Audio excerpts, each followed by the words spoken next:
Ready. Good morning, yeah, I'm Stewart, the golf course manager at the St. Pierre Delta Hotels by Marriott Country Club. We're going to have a look at replacing divots this morning.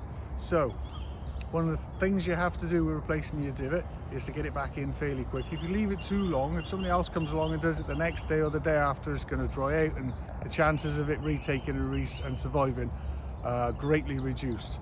So I've got an example of a divot that I've just found on the fairway here. So what you have to do is put it back in the hole, and then one of the most important things to do is then firm it with your foot.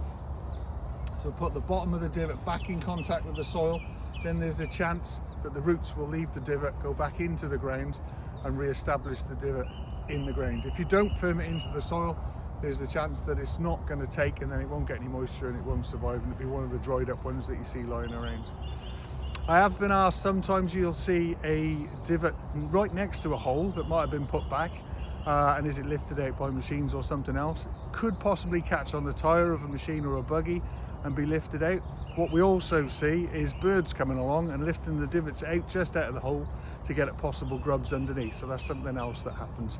But the more divots we can put back, some people say, do we put the divot back, do we not, with the size of it, and a thin one and a fatter one. Fatter ones I've got more chance of surviving because there's more roots left in the soil under the divot, but put them all back.